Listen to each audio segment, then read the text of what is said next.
The gentleman was sitting down? I think it is Blanche. Not quite ready.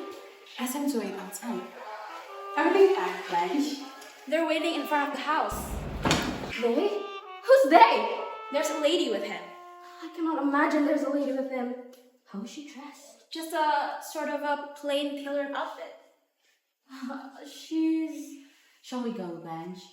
Must we go through that room? I'll go with you. How do I look? Lovely. Lovely.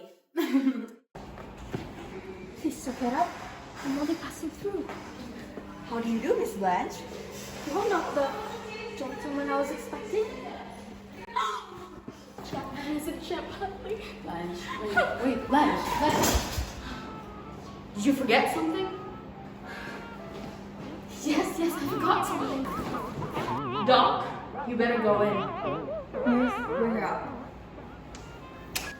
Hello, Blanche. She says that she forgot something. It's alright. What did you forget, Blanche? It don't matter. We can pick it up later. Sure, we can set it along with the trunk. I don't know you. I want to be left alone. Now, Blanche. You left nothing here but spilled talcum and empty perfume bottles. Unless it's the paper lantern you want. Here! You want the paper lantern? No! Please help me, please. Oh my God. Don't let them do that to her. Don't let them hurt her. What Okay. are they doing? What are they doing? Don't look back, okay? Just stay here with me and don't go back in there. What have I done? You done the right thing, okay? The only thing that she could do. She couldn't stay here. There was no other place for her to go. These people will have to be tricked. Drag it up her. Miss Dubois, ask her to let me go. It's not necessary. Let her go. Whoever you are, I've always depended on the kindness of strangers. Stella? Now, honey. Now, love. This game is a sign of my heart stuff. Scene 11 perfectly encapsulates one of the many messages in this play, which is how desires can lead people to their destruction. How so? Well, this scene shows the effects of the four major characters due to their desires and how, in the end, desire ultimately becomes their downfall.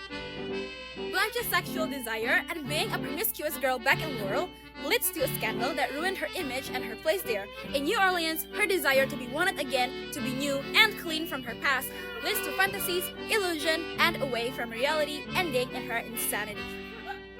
Stella's desire to continue her normal life with Stanley by choosing not to believe Blanche's rape story ultimately leads to her mental breakdown in the final scene. Mitch's desire to marry Blanche that was destroyed by Stanley's telling him of Blanche's past. Stanley's desire to be dominant that leads to his raping Blanche and destroying all of their lives. Other than that, this scene really emphasizes how each character shows their own mentality problems. Here, Stella and Mitch reflect those who had a dilemma in taking decisions, but they got blinded by their own ego.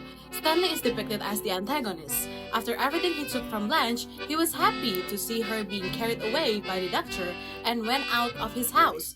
The other characters such as Steve and Pablo also act as if they didn't want to be involved in this problem.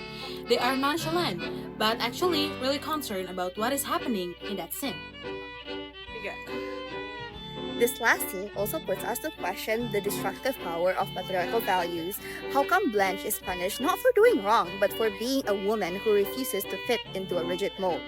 Blanche is a woman who has suffered trauma, loss, and isolation, but instead of support, she's just judged for her sexuality, her age, and her mental state, and even for trying to preserve beauty and gentleness in a harsh world. In a patriarchal system, a woman like Blanche, a woman with a past who speaks her mind and who uses her femininity but doesn't fully submit, becomes a threat. Whereas Stanley, who is an embodiment of brute masculinity, can easily override Blanche's artificiality. His crudeness and balanced nature at the end was only viewed as him being honest.